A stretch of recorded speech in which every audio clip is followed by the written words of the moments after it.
away. They're a relatively easy character to pilot, especially at this level, right? You still have the same win cons, no matter what your skill level is, and they are something that you could just pull off at any time. So excited to see what can happen here out of Dropletto, especially because with this Deadeye start, I think we're going to see a lot of damage potentially coming out. Yeah, a good amount of damage, and funny thing is we also have this Atlas with the Deadeye. Not like he'd get much out of the Rampage, but just to kind of support the Kai, support the X with a little bit of damage. Good clear all around, and already Grimella's looking kind of low. Yeah. Not to mention, right, it does set the Atlas up, this Deadeye, for things like the missile propulsion, right? Atlases really do like buffing up that primary a lot. So if anything grants that range, it will proc Deadeye pretty consistently, and it will deal a significant amount of damage to kind of help bolster the KO potentials of this Kai. Already, though, we do have a goal open here for the side of Rats. We'll see, though, if Tempo is able to answer. Yeah, good. Rotate down. That's the second barrier taken. Tempo waiting in the wings with Flip.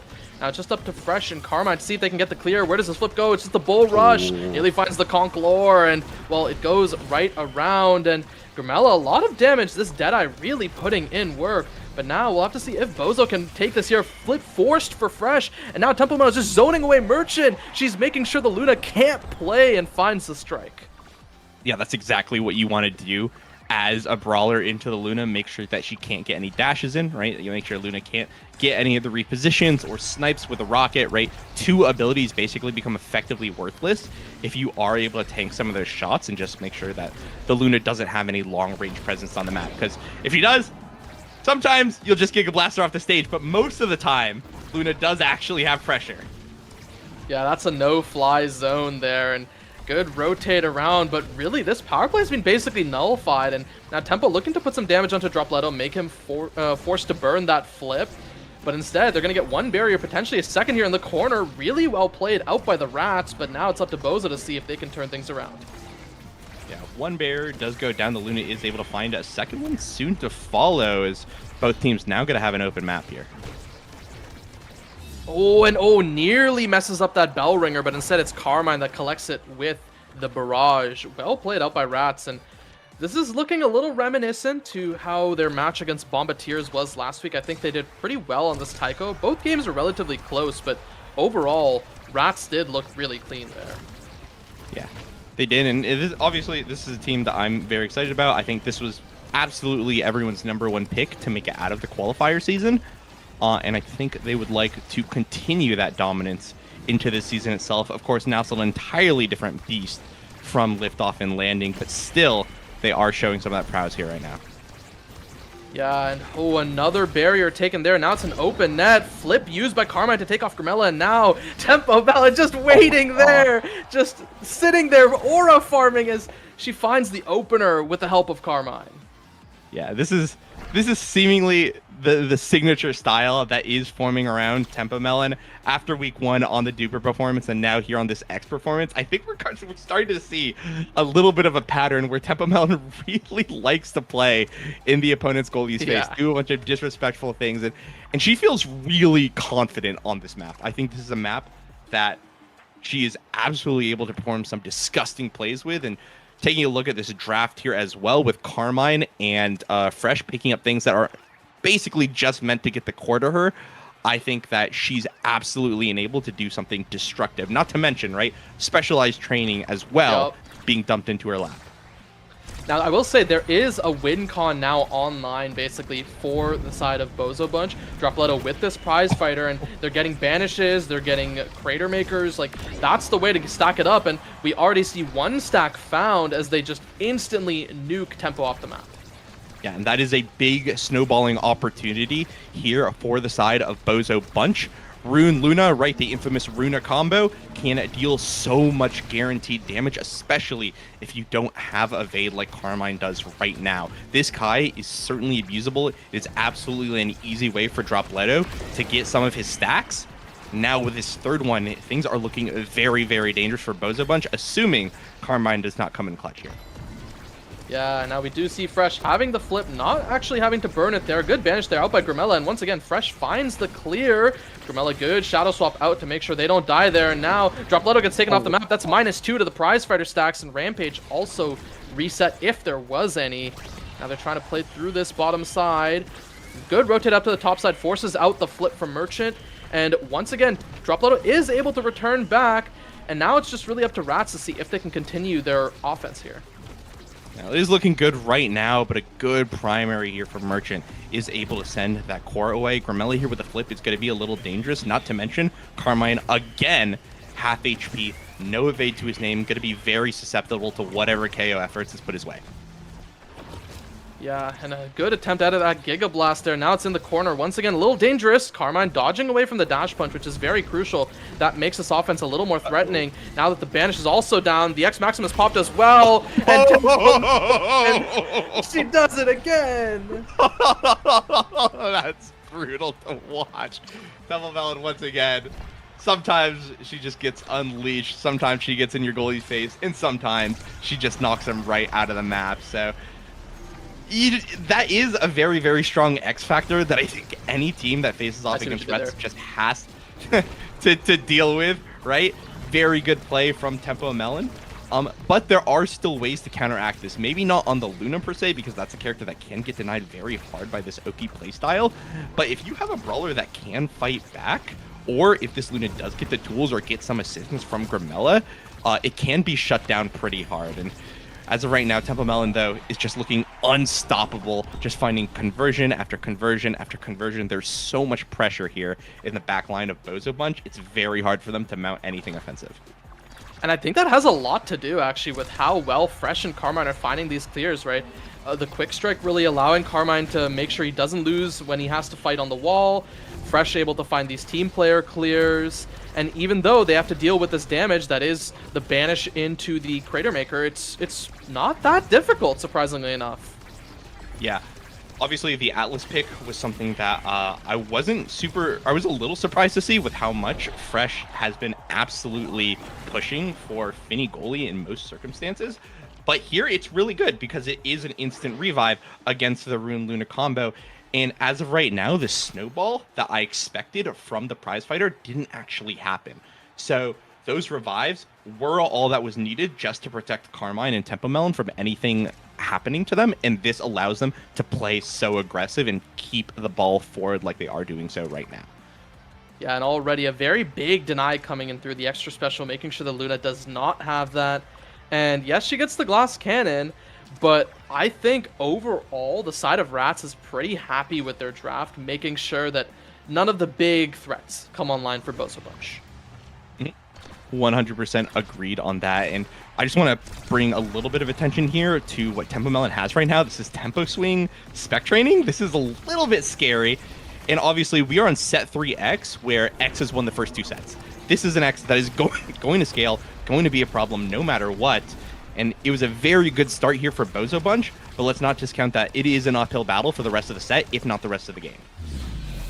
Yeah, I mean, hey, Tempo Lord, Tempo Melon with Tempo Swing, but maybe the tempo shift as Grimella finds that goal there off of a good amount of damage onto Carmine. Yeah, agreed. 3 damage pickups here from the side of Bozo Bunch. They're still looking for those opportunities, even though it hasn't paid off sufficiently just quite yet. But possibility is always there, but we do see Tempo Melon is swinging away. Look at that damage on the Bozo Bunch. Effectively a health bar and a half taken away from them. And oh no, this is looking so tough. Oh, good boost actually out by Merchant. But yeah, Merchant has to blink back in that situation. It's so tough. And then Tempo gets a really good bull rush, and Rats so dominant in this first game. Yeah, they're looking absolutely phenomenal. Merchant has had none of the signature hijinks that we've come to know from his Luna. And I think that just goes to show how much effort Rats are putting in just to lock him out of the game. So obviously going to be a very scary thing. Tripletto, a very sad misstrike. But as of right now, even with this kill, I think momentum is solidly into the hands of Rats. Yeah, now we will have to see what Fresh and Tempo can do on this defense. A good clear, and that's a nice expanse. Doesn't have a second one because no twin drive, but buys enough time for Carmine to return. And with a lot of the cooldowns expended earlier, it's really tough to continue this damage as they just continue to rotate around again and again. There's the Crater Maker, but once again, Flip, and Flip used by Dropletto. That means he's just going to die unless he steps away far enough. No, but on the flip side, that focus went on to drop Leto, and that allowed Carmine to now sink between the cracks. So instead of a power play, it's just an opportunity for a 2v2. Damage maybe on the menu here for Gramello, who has no evade. But with overtime happening, nothing really happened with both of those KOs. Oh my god, Carmine first forcing the flip and then getting that perfect strike onto the barrier. And now Tempo, she's just waiting for the kill. Oh. And dashes on in and just gets the goal as well. Just absolute thievery here from the brawler of rats, the king or the queen rat here, just making sure she always just finds whatever trick, whatever brutal play style can appease her bloodlust, because as of right now, Merchant is really struggling in this net. Dropletto is really struggling to get the core and any opportunity. I mean, look at this level, right? It feels like it's a little bit of deja vu from what we saw in the Polar series, where Named Chaotic was basically denied out an entire game and just looking at a really low level despite being so late into the game state. I will say, Carmine, I think just barely getting evade. The evade situation not particularly great, but I don't think it matters when you just get the kill onto Dropletto. Carmine needs to be a little bit careful. They are buying a good amount of time for Dropletto, and now Tempo finally gets to get into this corner. That's one barrier down. Clear found up by Merchant, but it's back in this corner once again. A good bull rush to get some damage. No second barrier falling just yet. Now Carmine just has to get this up to Tempo once again.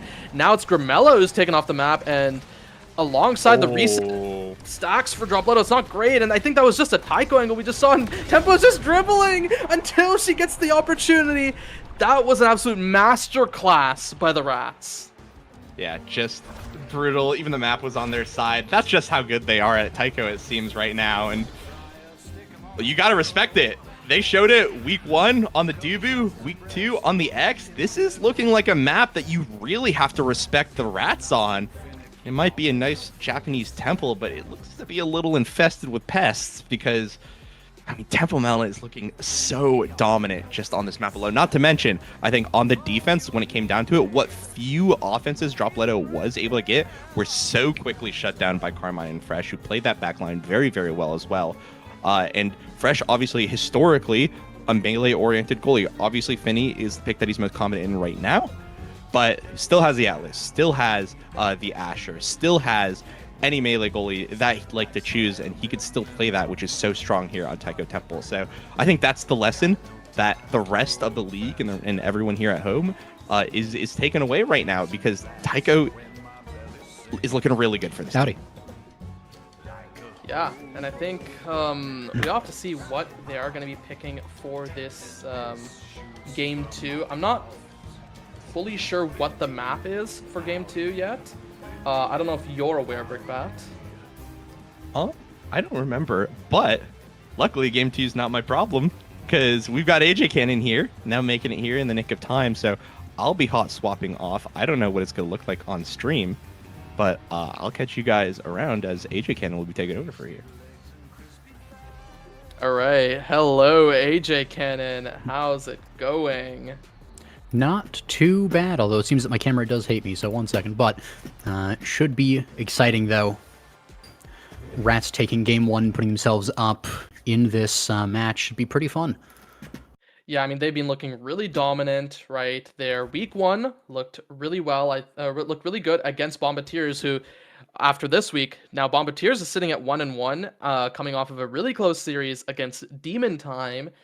Now, one of these teams will be setting themselves apart at 2-0, and early on into the season, that's a really good spot to be in, especially when so many teams are just taking games off of each other back and forth. Like, there is going to be that middle of the pack. You want to distinguish yourself from that pack, and that's what Rats is aiming to do just in the 2 games, and BOZO does not want to let that happen. Yeah, they do have a little bit of comfort with the extra game, but yeah, you the mile. Yeah, I mean, it's hard to say, right? I think it's based on the second map, right? The second map, I think, is going to be Gates of Obscura, if I'm not wrong. And in terms of these adjustments, I think this Gates of Obscura, it's hard to say if you can actually get away with the Finny there, because you have to be able to deal with these corners, and that's what, stuff like the Atlas is good for, stuff like the Dubu, although I think that if they get Dubu, more than likely they'd be okay with playing the Finny and get the Dubu onto Tempo Melon, because Tempo Melon will absolutely cook anyone on this Dubu, and that's why we saw the respect ban out by BOZO game 1. Yeah. A lot of respect off of that one. You don't want to let anyone get their best picks. I mean, sometimes you can ego it a little bit, sometimes you can make it, but some of those characters are just terrifying. Yeah, of course. And then in terms of the midfield picks, I think one thing for this set of midfielders, both of them are very, very flexible. So it's really hard for us to kind of pin down what exactly they want to play, right? Because Carmine played the Kai this game. I think last week he was on the Aimee. I know he was very comfortable on the Estelle, even while he was playing on Weeb, can play the Now. Like, he can even play Rune, a lot of everything. And same thing with Grimella, right? Grimella has been here since the very start. He has a lot of experience, has played on multiple different teams, and is very comfortable. And, well, when you're put alongside other veterans like Dropletto and like Merchant, who has played a few seasons of his own, we'll have to see how they go into this game too, and we're finally getting started with this draft. Mm-hmm. Going into the Gates of Obscura, of course, do Vice Ban talked about earlier. The X-Ban, or X-Pick, we were talking about earlier, the one of the strongest brawlers, a lot of people think is the strongest brawler. At NASL, I think it was like 50-something%, close to half, thought that X was the strongest brawler, so makes sense picking it up. Even though it's not like his best start, I think he definitely benefits from the heavy impact a fair bit, bell ring damage and resets. Pretty nice to see. Finny Rune, though, on the other side, locking in the beginnings of a really annoying comp between the damage and the control that both of those characters afford. X might just be banished and executed. Yeah, that seems very likely to happen. And now the Luna is picked away by Merchant here. So curious to see if Tempo Melon opts for something like the Asher or like the Julie even, because she doesn't have the Luna available to her, the X, the Dubu, all gone. And then the Now actually for Grimella, so that's another fun one, right? This Now going to be getting a good amount of cooldown, whether she chooses the Heavy Impact or the Twin Drive. And if she goes the Heavy Impact, she can actually kind of fight back against the Finny, the Rune, a good amount of damage from those as well. What do you think Tempo will go here? Not sure on that one. It really could go either way on it. Sorry, I was messing with my mic for a second because it seemed it was doubling up. Should be good now, hopefully. It is the Juliet that did get locked for Tempo Melon, as I suspected, right? Because I think she is a little more akin to playing that than the Asher, right?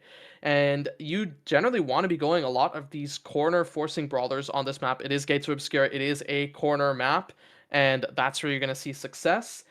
And with this heavy impact Twin Drive start, we're definitely going to be seeing a heavy kill game, even with those who select Twin Drive, because it's just more cooldowns, and more cooldowns means more damage. Yeah, indeed. Unfortunately, Adrush not in the game to really facilitate that, or maybe fortunately, for the sake of the other team that doesn't get it, but should be a very, very bloody game here, especially on Gates Obscura, because the portals really do force you into those side lanes. You're trying to do some cool portal plays, and especially with the Finny, with the Now, you have some opportunities in the Rune as well to just place those creations right on the border and get some nice work done with those. On the other side, though, the Merchant Luna. I'm really looking forward to seeing that. It's been a while since I at least personally have seen it. Yeah. Maybe I missed a game Timeless here classic, there, but it was shut out last game completely by the Tempo Melon X. And now, as we load into this game, Twin Drive on Luna, Rune, and Finny, everyone else with heavy impact, and we do see double magnetized souls for the side of Bozo Bunch, and for the Rats, it is actually Slick Kicks for Tempo Melon. That it is. Slick Kicks Julie is a little sad in some regard because you really want to be able to get the extra damage, extra kills with the pummelers, but I think Slick Kicks is very popular for very good reason, just because even if you don't kill as much, it just affords so much more, not necessarily kill pressure, but just the ability to reposition and actually get the kills locked out just from the speed of that. Dropletto on the defense here, actually really nicely done. Almost killing a Julie, is killing a Julie, really nicely done there. Grimella as well, low on health, but still just being a strike warrior on that one, being able to get things done. Merchant going forward with Luna, not shut out this time, so we actually get to see it being played. Dropletto with the bull rush, able to secure the second barrier. Tempo Melon stunned off the start there as well, and Merchant downtown Luna. From getting shut down to shutting out the other goalie, you'll love to see the flip around.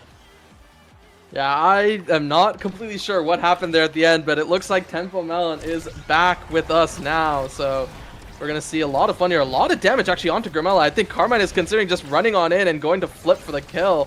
And now Grimella forced to burn their own flip. Fresh making sure it stays in this bottom corner. This is where you want to keep it on the non-portal side of Gates of Obscura. Good flip out by Carmine, and the pillar, it gets cleared though out by Merchant.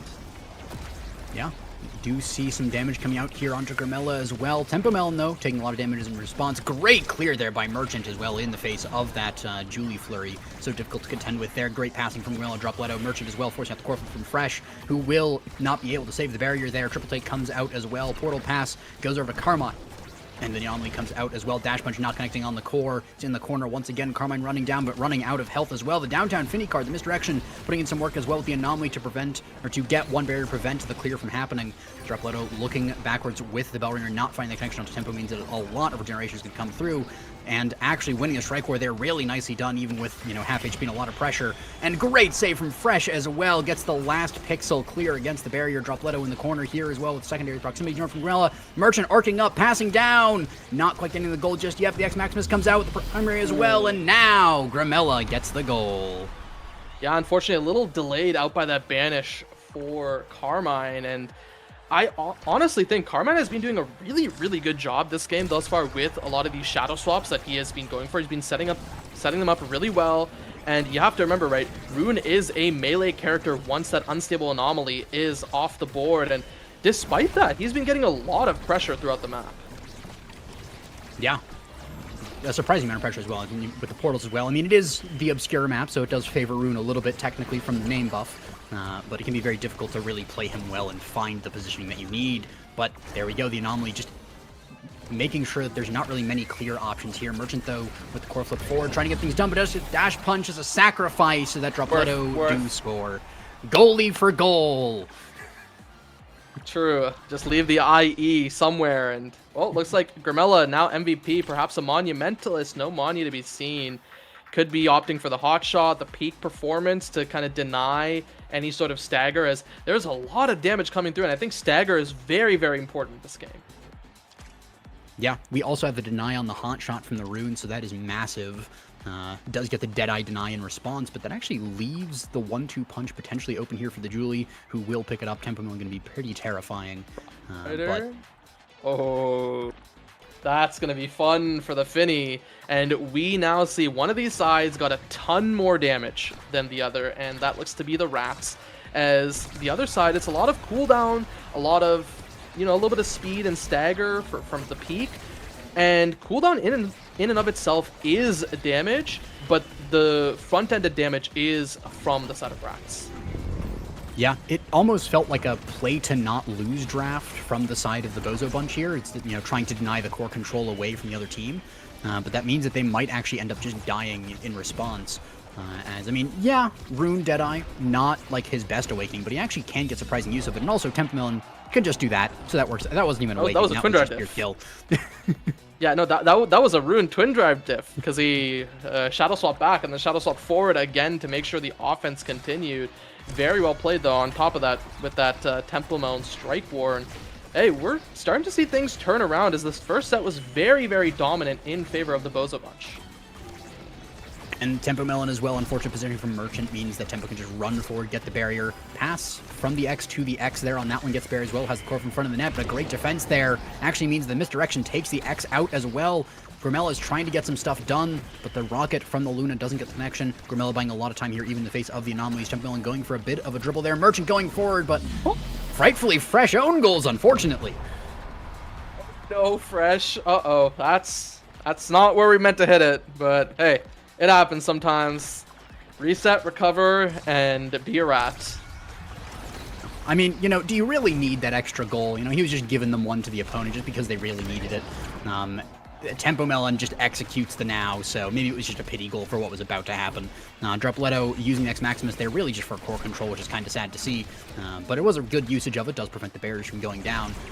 And we see Carmine on the bottom here, triple take anomaly, Tempo Melon as well in the front there. But the barrier does stay alive with a great layering from Grimella and Merchant to prevent the barrier from going down even at the last second there. X does not get executed on this one and actually runs away. Doesn't quite get all the way back, but does get healed by the Oh my god. Merchant as well, forcing the core flip out from Carmine, using his own. It's an open goal here. The Bozo bunch has the opportunity to go forward. Bull Rush comes out as well, down to the bottom. Strike shot away. Triple take comes out as well. Misdirection. A lot of abilities used. Proximity Drone from now is a lot of speed, but it's not too much just yet. The Anomaly putting in so much work, preventing the clear and enabling another barrier. And another barrier from Tempo as well, who's just winning strike wars every day. Merchant goes forward. Can FrightfullyFresh get the clear? Carmine does in the end. The rocket stuns up the Julie Tetzer away, but Carmine on the bottom here has just been so good with these teleports. It's just on top of the core everywhere it goes. I mean, it's as I said, the shadow swaps, he's getting such high value out of them, and I think overall, I also want to give credit to the other members of the Rat Pack, right? Because, you know, speaking from experience, it is not easy to play around Rune, and if you're not practiced on it, you can have your teammates who just run around to catch the spots which you have shadow swaps set up for. So really well played by Carmine's team as well. Yeah, great team play from the side of the Rats. They are a pack. They stick together. They're getting things done. Great clear from Merchant there. Actually gets all the way across, but does go back through the portal. Back to Tempo, who's dribbling on the bottom. The Crater Maker used defensively. The dash punch punched away there really nicely. Merchant on the defense once again. Triple take. Misdirection as well. Stuns up Grimella, but doesn't get too much more done. Intercept from the Now arrow is not complete there. Merchant able to get things done when it's so difficult to get this offense through so many people. Sometimes you just need a third forward every now and then. Dropletto, unfortunately, not able to get the score on that one. Banish on the Luna is going to be insane as the core flip comes out from Tempo Melon. Set up perfectly as there's no opportunity for the Luna to try and go back and prevent that. And Tempo Melon saw the opportunity, took the opportunity, and took the set here for the Rat Pack, tying it up 1-1. Yeah, honestly speaking, I'm kind of shocked that the Luna even had time to eject back. Now, looking at this draft, I honestly think the Juliet is perfectly okay with denying this extra special, because I don't know if there's much better. Okay, I guess the Reptile Remedy wants to make sure she actually lives. Now, that means the extra special does fall, but I think that makes the decision easy to probably not even deny the Monumentalist. Okay, maybe I just have this whole drafting thing wrong. Yeah, I mean, it's kind of a weird draft there. If you deny the Luna the extra special, then she goes the specialized training anyways. And if you deny the Monumentalist, then now can also take things as well, like the quick strikes. So I think in this one, the Rat's kind of a weird draft, but I think it really does just work pretty well. It's a little bit ego-giving the Now the Monu, but it's not as strong as it, of course, used to be a couple years ago. So we'll see how it goes. So far, not too bad. Oh, Carmine no. lagging out at the bottom there. Unfortunately, I think we'll have to pause for a little bit. You know, I think he still might have a accidentally good... banished himself as well. Obscure a little bit of friendly fire on that one. Seems like the Rat Pack is good to go. They're not going to be pausing the game. They're going to be getting right back into it. Maybe it was a controller issue as well. I think we saw something like that earlier as well. So dash from Merchant as well. Top side here. Proximity Drone comes out. Countered by a punch. Really well done there by Tempo Melon, who also picks up the goalie orb. Denying a little bit of stuff there from Luna. FrightfullyFresh, crazy on this defense with so many abilities flying out, just staying on top and getting the perfect angular clears there. The out clear not completed. Tempo Melon gets a strike, and Grimella was not quite fast enough on the second strike there. So difficult to get that timing. Bellringer sends it backwards. Unfortunately, Dropletto was trying to get the Julie out of the way, and unfortunately Merchant was not positioned correctly to receive that one. Yeah, sometimes hit stun results in own goals, and hey, it's unfortunate. Though I think overall, Merchant has been doing a pretty good job at actually applying offensive pressure this game. It's been a lot different than the last one. Like, he's been, once again, right, he's been getting really good boosts like that one and flips it in, makes sure that that barrier gets taken, and that allows a lot of damage from Dropletto and Grimella to result in what is a very likely goal. Very likely indeed, but not guaranteed just yet. Dropletto's putting a lot of work onto FrightfullyFresh here, trying to get the kill, but also taking a lot of damage in reply. Will get the orb. Merchant doesn't get the strike war there, even with the dash, and it's going to be Dropletto in the end, setting it down.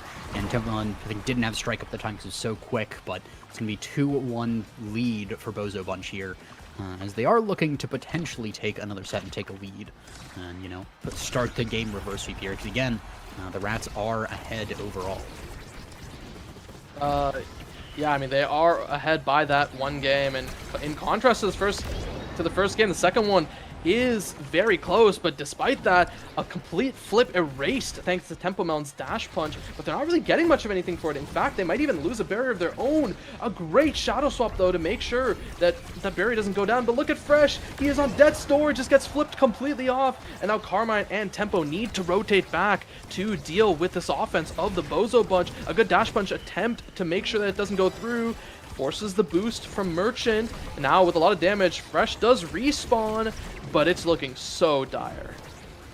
Yeah, it's looking very close. The big finish even comes out as well and doesn't really find what it needs to. There doesn't get the core. Dropletto does find what he needs to, though. Off goes the rune. No more Carmine on this one for another 7 seconds there. Tempo Melon gets nuked as well and takes a lot of damage with Bell Ringer as well. Is staggered from the Stinger. Uses the Flurry. Uses so many abilities there. Is going to stay alive for a little bit longer. Is not going to die just yet. The Anomaly passes crazy. Forces out the flip from Merchant. And Dropletto doesn't get through the defense of Frightfully Fresh and whiffs the core flip as well. So it's a crazy swing here for the Rats as they now are up a little bit on this energy. Tempo not dying just yet is crazy. Staying safely in the middle there. Merchant able to get the defense is really nice, but Tempo, no health, no problem. Able to get a barrier. Merchant once again dashing forward, trying to get things done.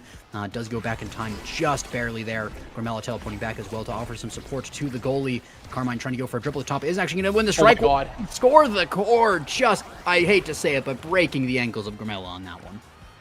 Yeah, I mean, Carmine does it all. Apparently, you just win that, and this is a crucial third set for both teams as, you know, if you get ahead as this X, you allow this Luna now X to continue scaling even further, and I think that's really scary if that happens.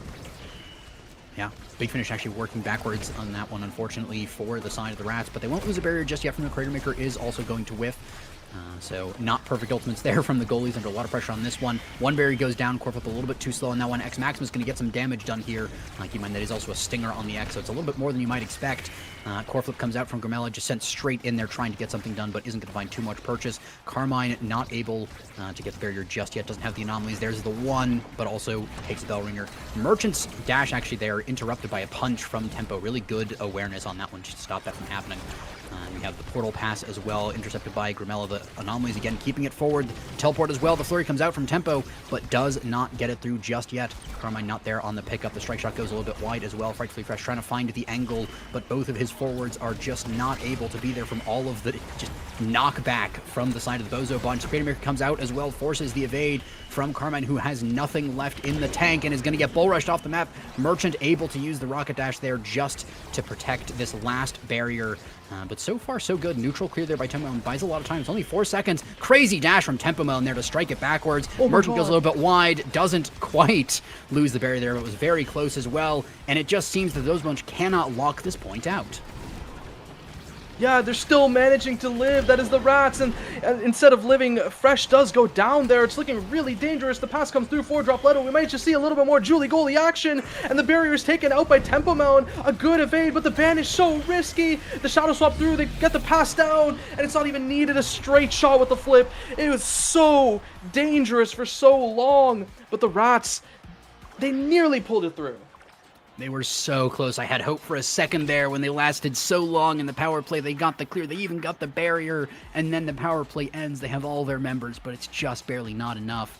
And now we get with the Timeless Creator, Monumentalist. It seems massive proximity drone on that one, but that does afford this Juliet the opportunity to pick up the bulk up, denies it away from the Luna, who does get Glass Cannon anyways. Demo deny from the Axe means he's just going to get Rampage instead. And it's a little unfortunate for the side of the Rats, as they don't really get what they love to have aside from the bulk up. Ariel's Rune, bit of an interesting pick personally, maybe just for some projectile range on that one. I'm not sure if there's more lore to it. Actually, the Rune Shadow Swap speed is, funnly enough, affected by dash range, and I think there are some people who have said they notice the distance, or they notice the speed, which is really funny. So in that case, with how crucial that ability has been, that might actually have been the best pick from Carmine there. So maybe a really good pickup there. We'll see how it goes. And I mean, seems to be a lot faster now. So Tempo Melon as well, just doing Tempo Melon things, taking another barrier there, killing the Luna there, and is going to take the goal as well. Even a massive proximity drone can't save that one. Really nicely found by Tempo. Yeah, very well played. Upping the tempo indeed, is she? And, well, with how back and forth these past few sets are, I'd imagine both teams already coming into this game too are a little gassed as just been KOing left and right. And now Fresh is next on the chopping block. Gets the orb, but Dropletto, he just has a full flip available. But the damage to Dropletto is actually pretty meaningful. Forces him to burn the flip there. A banish means that this barrier is about to go down, but now it's Dropletto that's the one that's actually going down. Yeah, great anomaly found by Carmine there. Just X not expecting it. I mean, do you expect a random rune pillar just hit you in the middle of the map and KO you? Probably not. So good find by Carmine on that one. Good read on it. And good anomalies as well as he just locks it in the corner. Tempo Melon threatening the top, so they can't really up clear very well. But the anomalies on the bottom just holding it down so well. Yeah, I mean, amazing pillar. Amazing second pillar, actually, with that shadow swap. As Merchant expects, okay, I can clear that once the anomalies go down. And now, a lot of damage from Tempo onto Grimella and a little bit onto Merchant as well. Carmine, though, he tries to play up this bottom side. This is a good flip out by Tempo Mountain. That's the second barrier taken. And we could be going to a very quick set 5 here. Yeah, it could be very quick indeed. It's not... The BOZO bunch just isn't quite finding the damage they need. The Obscura comes out, burns the flip off the Luna, who needed to use it to stay relevant in that defense. That is going to be a very valuable ability that is gone. The big finish goes for a portal pass, but ends up in the hands of Now. Bellringer, another portal pass, also caught by Now on this one. Just on top of the portals is Grimella. Great America comes out to secure the barrier as well. Dropletto passing down to Grimella, who used the primary trying to get through, but it's not quite going to be enough as well. This time, Merchant patient against the pillar. Really nicely done. Pass down to the Now. Merchant's coming in as well. Is not going to find the angle just yet. X Maximus also invested to no use on that one. A duel between the brawlers in front of the net on this one. The pillars again, the triple take as well up at the top, and Frightfully Fresh gets it done. Yeah, I mean, that was a triple take of all time. Holy. And honestly, coming into this draft, right, the Castellas, the Primetime, all looking really good here. I don't even know what I would take, right, because both are really solid, but I think the Primetime is very, very high value, and yeah, seems like Carmine agrees with me. Stack's very good. I think this should be team player for the Finny. And on the back half of this draft, I'd really expect a dash range out of the Julie. Is going to be the size instead to stop the X from stacking that up. It does make a little bit of sense, but I agreed. I was expecting to get some dash range on that one. I'm kind of shocked that the team player falls to the Finny. I mean, yeah, you don't want Fresh getting the speed with stacks on stacks, but this isn't a Mom Boots Julie. Or a Mom Boots on that Finny, so is staying back a little bit more, and I think the team player, we're going to see a lot of use out of it, especially with the angles you can get out of the portal. So potential blunder on that one, though, of course, if Now is able to stay alive and use the stacks, and she's kind of able to be even more everywhere. I do agree, though. Primetime, I think we're going to be seeing coming out here pretty soon of just infinite pillars. Also, maybe infinite kills onto Frightfully Fresh here, as that is a very low health bar. Yeah, I mean, the explosive entrance, putting in a meaningful amount of work, right? You do get that extra damage on the Bell Ringers, on the Bull Rush. I think both of them are impacts. And now, Tempo and Carmine, they're just trying to peel Dropletto off their own goalie, which tends to be a little backwards, typically. And now, we do see a flip there, but it's actually countered out by that dash punch. And now, the side of Rats, they have an open net, but they have a man advantage to work with. The Carmine a little staggered, a good strike shot. Allows them to carry it through, but Dropletto is finally back. Yeah, we finally saw the revenge for all of the midfield sacrifices. We finally saw the Brawler for barrier sacrifice on that one. The Pillar, though, going to be used really well there to secure one barrier. Grimella very close to the core flip as well on the top side here. Kratomir comes out to prevent any energy on this rune. Hated enemy #1 there with all these pillars. And that's going to be Tempo Melon, though, getting the kill onto the Now, which opens it up. A great attempt with the flip from Merchant, but not quite finding the angle. There we go. Rune off the field. 2 versus 2 is the new mode in Omega Strikers. Portal pass misdirection from Frightfully Fresh was a little bit frightful for a second there, but it actually worked out really well. Rune is about to be back on the field as well, so the power plays will both be dissolved. The misdirections, though, from Frightfully Fresh have been insane. Grimella going up to the top gets hit by the Banish, as does the X. A triple Banish, 2 people and the core. Merchant coming down forward, but isn't going to find the core. Tempo with a crazy dribble there, but a proximity drone from Grimella diffuses the situation really nicely there. Gives the Julie, or the Luna, a chance to breathe against the Julie there. Dropletto not quite managing to hit the core with the X Maximus. Unfortunately, going to waste that cooldown. Oh, wow. Tempo Melon gets the core, puts it up to the top, and Merchant with the dash is just too slow. Yeah, I mean, Tempo Melon just completely bullying and denying Merchant any presence in the game. Reminiscent of how the whole last game actually went, right? Where she was just sitting on the Luna, making sure could not play, and, well, it looked really good there, and now we might see more of it in this set. First barrier already taken. Now, good pillar there, actually, by Carmine to make sure that nothing further gets answered with the BOZO Bunch offense. Yeah, You do see again this rune pillar used there. It does keep the core for another second there, and it puts that little teleport spot there in the top. Merchant putting in the work, getting a barrier and getting the rebound as well. Basically playing a combo of every role in the game there. And Dropletto, I mean, he's pretty good at the game, and even the big finish isn't enough to stop on that one. Just, you get him the core in front of the net, and he will get it done as long as he has the cooldowns. The Rats have just been so good at defusing that situation before it happens.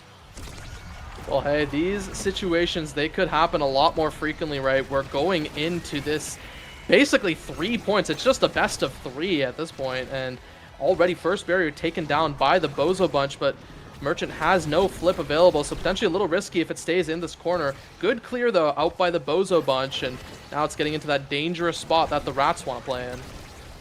Yeah, but a great clear with the rocket as well to confirm it. Means it's going to buy a little bit more time. Core does go right back in the corner, though, and Temperament with the dash punch is able to secure something. Great dash there from Merchant. Doesn't get the connection, but was really nice to see it anyways. Again, Merchant really trying to put the work in here with this Twin Drive Luna, playing so far forward. It's going to be Tempo Melon. Managed to get the barrier. There was a crazy angle on the defense. Almost managed to secure in the face of all that. And Tempo's flip actually does not get the connection either. Punches backwards on that one, but it doesn't matter. The anomaly is there to feed it back to the Julie. Julie scoring the goal, and the Rat Pack 1 point away from closing out the entire series, because they have that one game still. Well, if you think about it, that backwards punch was actually just a back pass to Carmine to set him up for the refeed, and that's what allowed her to continue the play, or at least that's what I like to think. But now Tempo Melon without energy is looking very worse for wear. So are the other members of the Rats, but a good banish allows them to get it out for the time being, and they want to play it up towards this top side. Good rotation by the Bozo bunch, but does force out Merchant's flip. Yeah, a bit of a self-force on that one. Was still safe to do, but was an abundance of caution. It's going to be Dropletto with the flip though in front of the net, going to score another goal there. The Anomaly almost saved that one. You could see there in the end clip that the Anomaly was standing there, but it was just a little bit later, or a little bit earlier there, or the shot from the core flip was a little bit later. Would have actually scored it, but of course it all comes down to this. Set 5, point 5. Game 2 so far, not quite game 3. As much as I hate to cheer against one particular team, I do want to see more of these teams, so I'm cheering for the Bozo bunch on this match at the very least. Tempo Melon getting a lot of damage, but also taking a lot of damage on that one. We also see the now finally up to that 150 stack, so is just blazing around the map here with so much speed. Banish on the offense doesn't quite secure the barrier. Really good defense there. A little bit of a blunder, unfortunately. It was really close to being insane.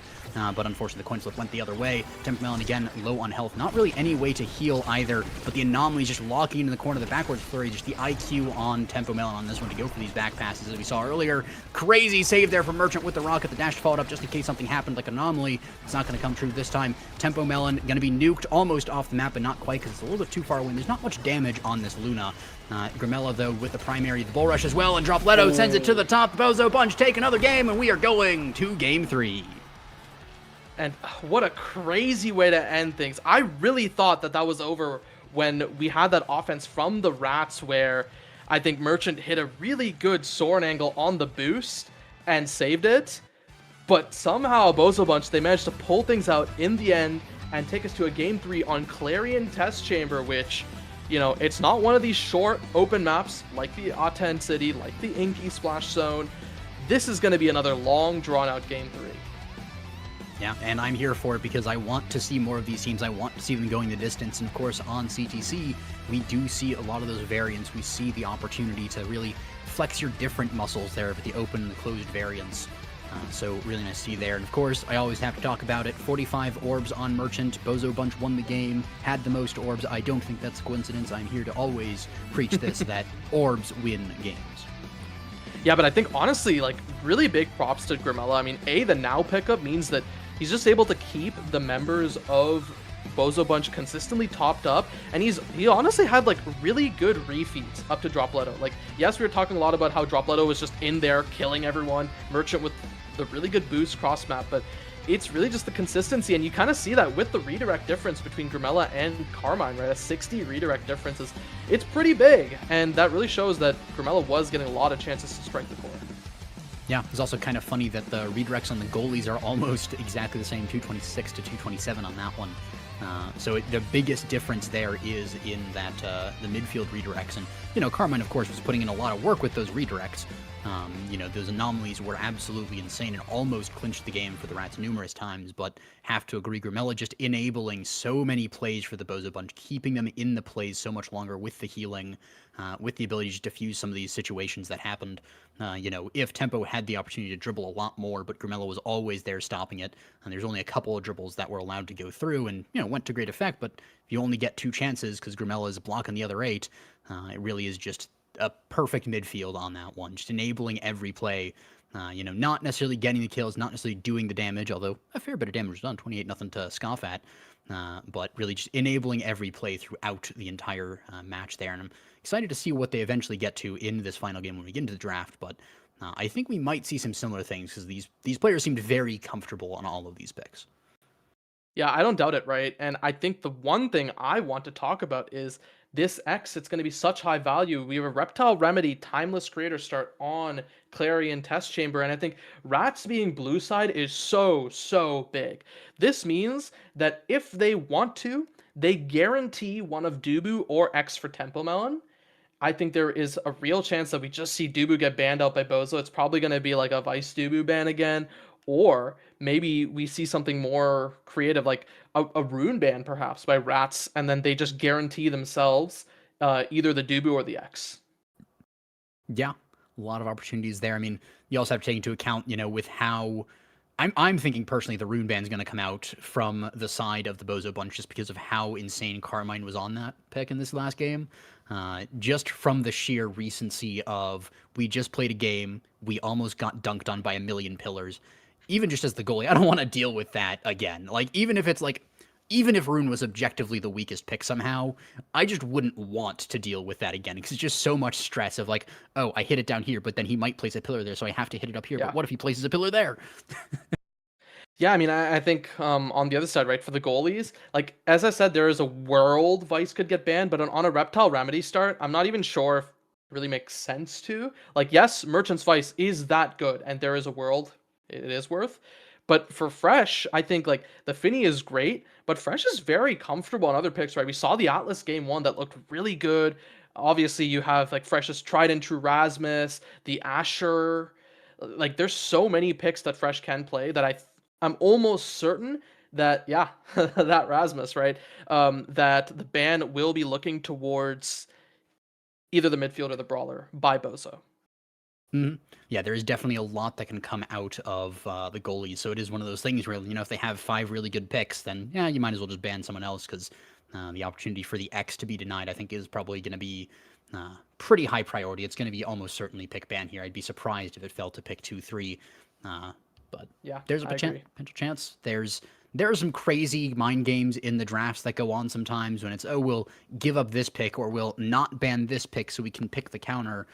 Or, we might even see something like the Rats, ban the Julie and then pick the X to take off kind of 2 of the best brawlers right now. But then, of course, you might just see Dropletto on something else at that point. Yeah, I mean, I honestly think that's not even a bad idea. That's very real, right? Because Julie and X are both really good right now.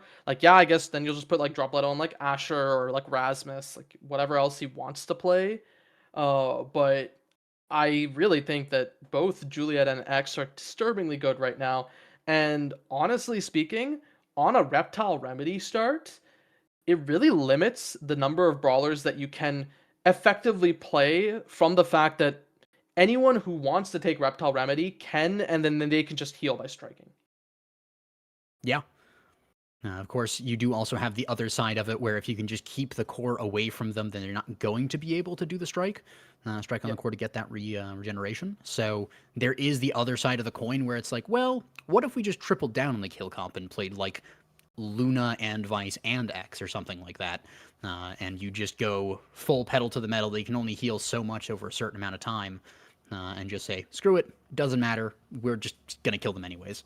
So yeah, so we'll have to see. I think both teams taking a bit of an extended break, or okay, I guess maybe our overlay was broken on the stream, so curious to see what ended up getting picked as we get loaded into our character select for both teams. Yeah, it's going to be fun to see it. That is one of the sad things of the the overlay, as great as it is, we don't get the surprise in the Ooh, game of what they're picking, there it so is. you know ahead of time. But it is going to be the Octavia here, picked up there by the side of the Rats. Not a pick that I was expecting, but Octavia X Atlas is kind of a weird comp, but I don't know how, but I think it works? Question mark? I don't know. It's really hard to say. I think the only reason it was considered was, as I said, anyone who wants the reptile remedy can take it. And what does Octavia do really well? Go fast and strike. So that's why the Octavia can afford to take this reptile remedy, go around and strike as much as she can. And well, she's never really going to be dying unless the enemy team focuses fire on her really well. Unfortunate for Fresh there with the own barrier, not getting the perfect angle. Dropletto not getting the barrier there, but does eventually secure the barrier for Bozo Bunch. It's now an open goal, and Bozo Bunch, coming off the momentum of the last game win, is pretty nice for them. Almost scoring goal, but FrightfullyFresh is able to get that one. Carmine getting intercept off these bounces as well. Of course, the bouncy castle is really good for a lot of different reasons. You can get a surprising amount of damage off of them, but of course the core control is that the shining star of this map with all the bounce pads, just launching it red core all over the place. Merchant getting a great up-down clear into the diagonal there, as we see the base drop coming out, sending it forward. X Maximus is well invested, but to no avail. The barrier is still standing. Merchant on the defense is just too good there. The primary from Grimella as well, absolutely like the first pixel possible. Core from Merchant a little too late to save the barrier. Temp Melon once again in front of the net here, but Dropletto with a great dribble into the pendulum swings forces out the flip from Fresh, and it's not going to go up to the top. There was not the angle. Power core goes a little bit too short there. Core flip though on the goal line. That's going to be the first point scored by the Bozo Bunch. Yeah, I mean, I think it is a 2-for-1 flip favoring the Rat Pack, so they're not too miffed by it. Unfortunate, you lose that first point, but there's still a lot of game left to play. And one thing I do kind of want to talk about, while Carmine is busy lagging, is that Grimella did opt for the slick kicks compared to Carmine's mag souls. So I'm curious to see how that'll make a big difference. Like, yes, this is a speed character, and speed characters generally like this slick kicks, but yeah, we will have to see what that sort of means for the game.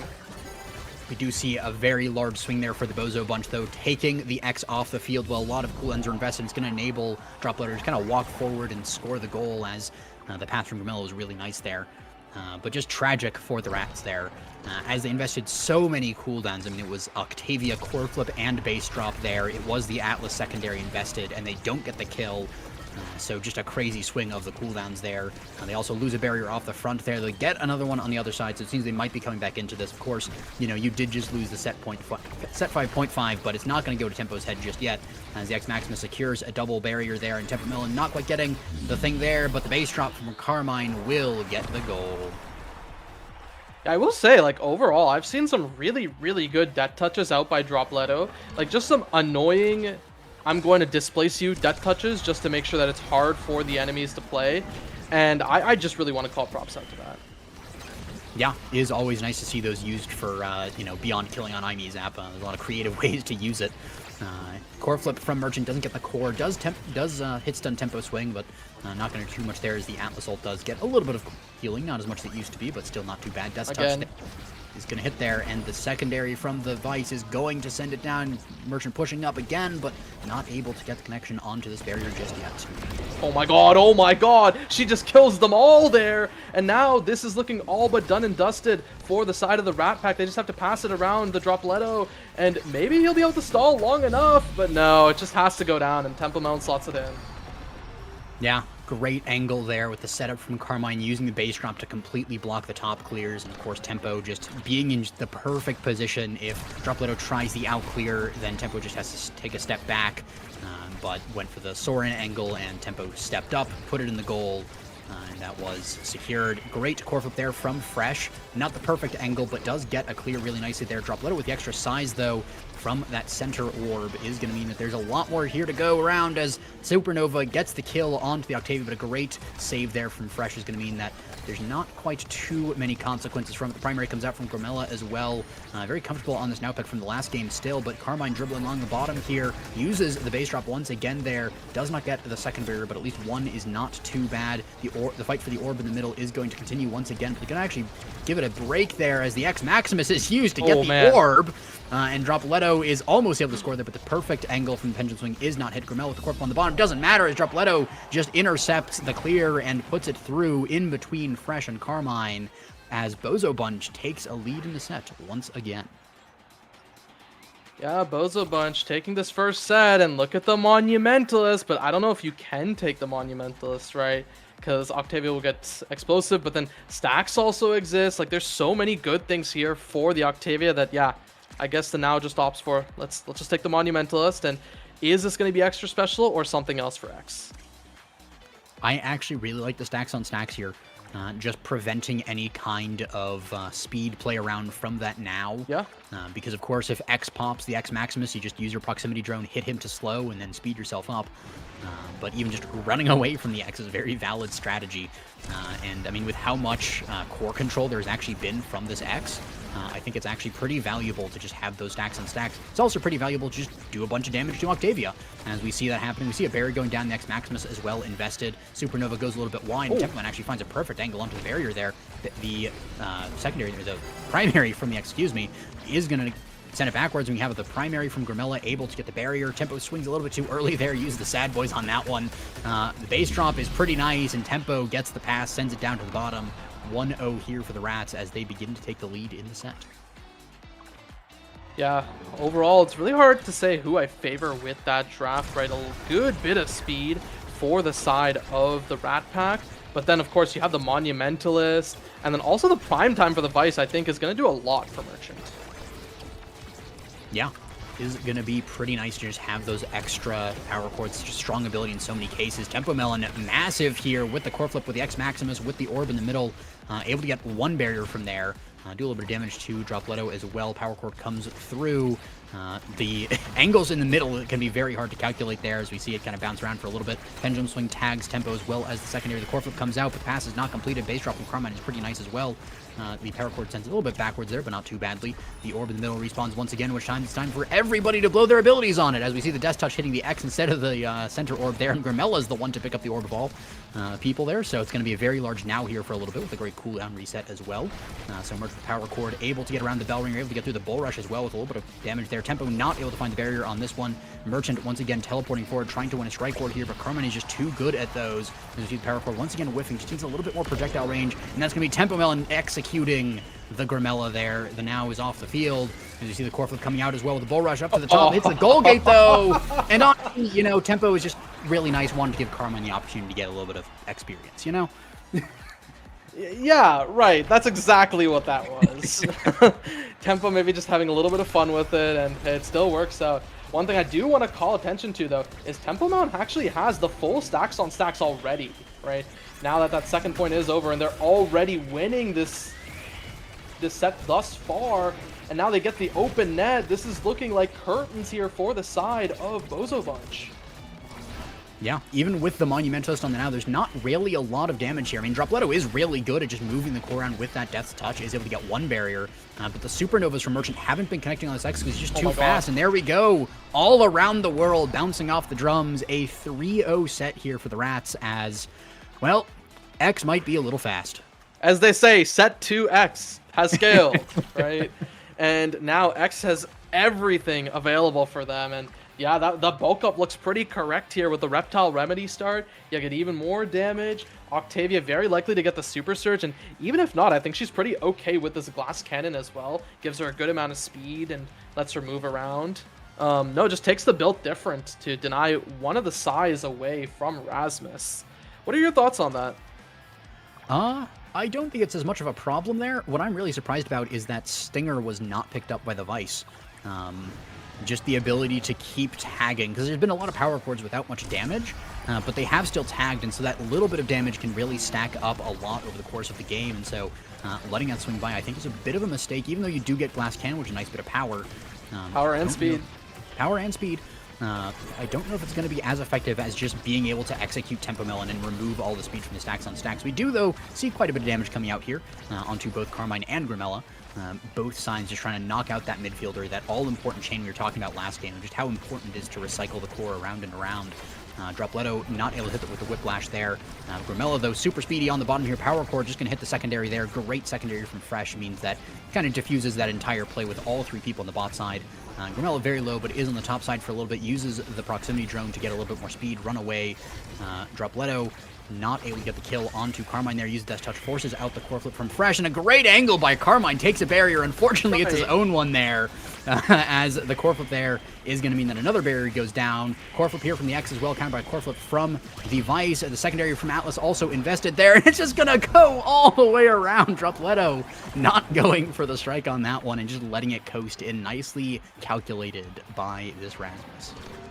Yeah, I don't want to say I'm speechless after that point, but there's not much I can really say, as there are a lot of really awkward angles that we just saw, and as we're just already getting back into things, one barrier taken, and we have a bit of a Mexican standoff here in the middle, and it's Dropletto who wins there, takes the size, and, well, now we get back to both brawlers playing the game. Well, almost both brawlers. We saw that Dropletto almost gets executed there, but was a lot invested and doesn't get the kill once again. We've seen before that the Rats have sometimes overcommitted to kills that are a little too ambitious, and that's cost them a lot. However, they're keeping really good midfield control, which is buying a lot of time for those cooldowns to come back, and the strike war from Fresh has been on point, meaning it's not going to be anything too much just yet. Dropletto once again securing this orb in the middle. Again, very large Rasmus, gets the cooldown reset, gets a little bit of power as well, I do believe, off of that. And that's going to mean that there's not quite the barrier. Again, the defense here from the Rats have just been so good. And unfortunately, Tempo Melon just gets the prediction off of Merchant's clear.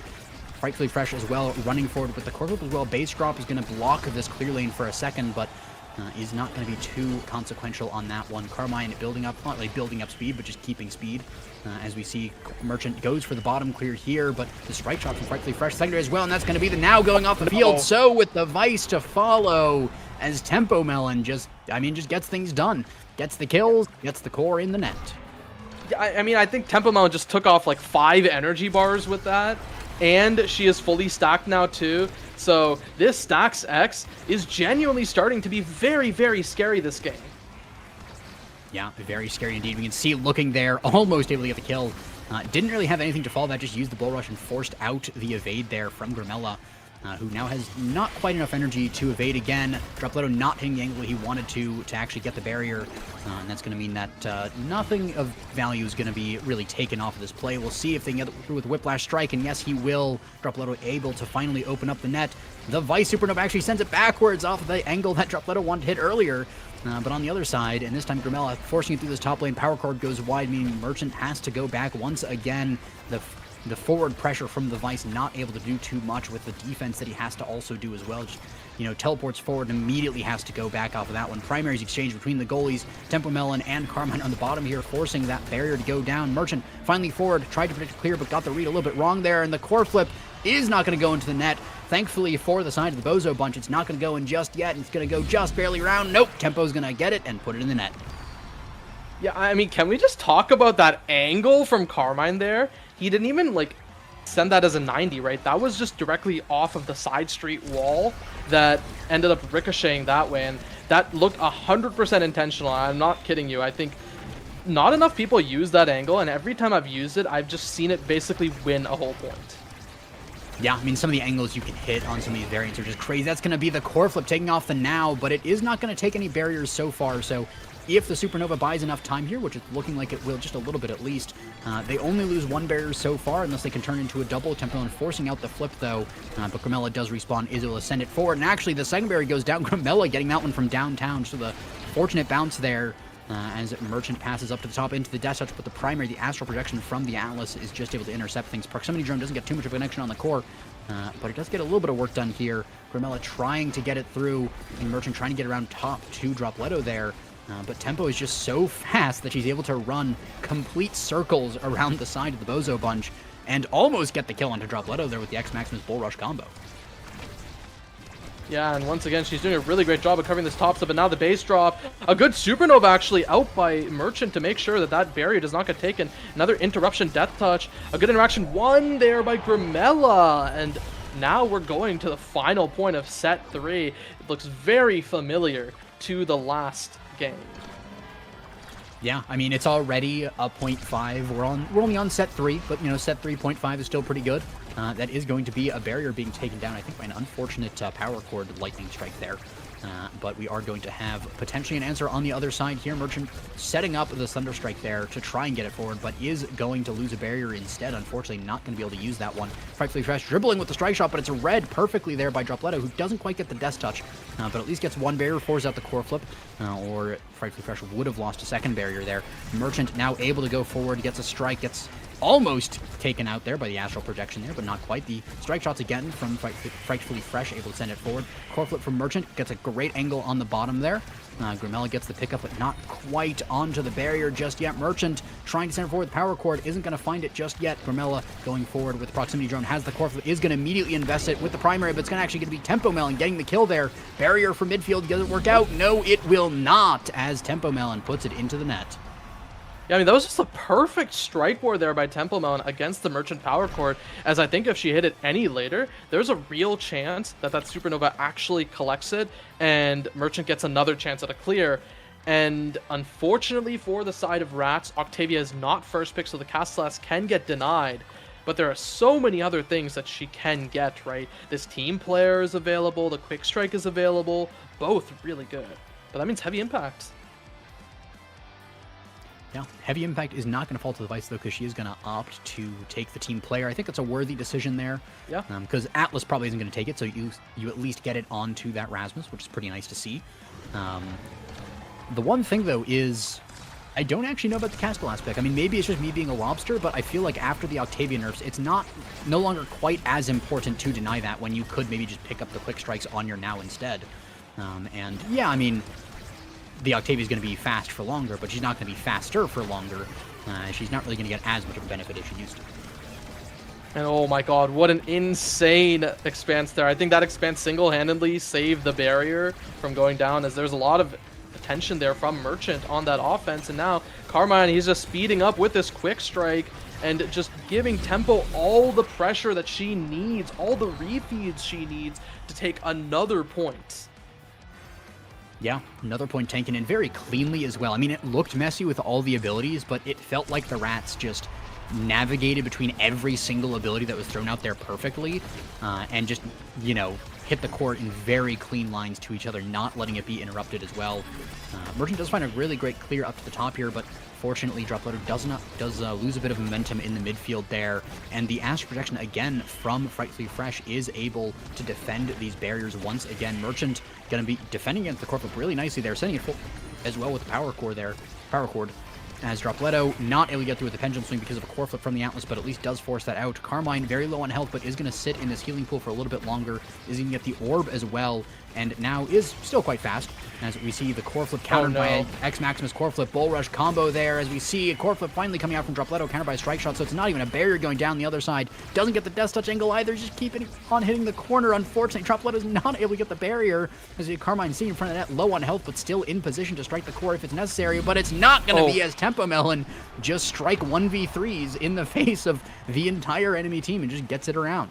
Okay, I think that might have been a 1.5v3 because there was a Sonic Boom that came through that hit stunned Grimella, and I think that was really crucial, making sure that Grimella could not contribute to that clear. And now we are up to the Bouncy House. This is the map variant that Rats have won their last 2 sets on. Both of the last 2 sets won on Bouncy House. So curious to see if the Rats will follow that trajectory or if Bozo Bunch has anything to say about it. Yeah, great passes, though, from the side of the Bozo Bunch, so they're looking for it. Base drop does come out, so does the Supernova, so each of the twins using their ultimates there. We have the X Maximus share the barrier with the core flip in front of the net as well. The Bell Ringer comes through, but it's not quite enough to get the kill, or get the goal just yet. And Tempo Melon and Carmine very low on health after that play. He sacrificed a lot of health to get that done, so potential angle to maybe get some kills, maybe get something done. The expanse from Atlas is a little bit scuffed, but does get the job done, and Tempo Melon executes Dropletto. Soaring angle found by Merchant. Primary as well, the Thunder Strike from Merchant, pushing it forward using the core flip, though. Unfortunately, doesn't get the cores. That's a massive loss of energy, but Rasmus is now back on the field as we see the core flip from Grimella, buying a lot more time, getting it forward once again. Death Touch keeps Tempo from getting it. Thunderstrike comes out as well, sending it forward with Pendulum Swing, gets the core flip from the Atlas. The Power Chord keeps it away from the X as well. The X Maximus was invested as well.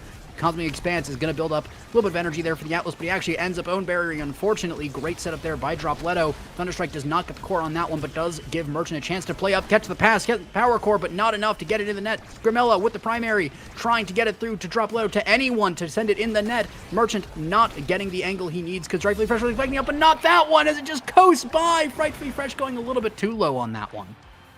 Okay, Bozo Bunch rewriting fate. They're not going out just yet, but they have to do this 2 more times if they want to have any hope at winning this game. And already it's looking a little spooky as, remember, Tempo Melon has full stacks and 5 Rampage stacks, so she is very much scaled this point.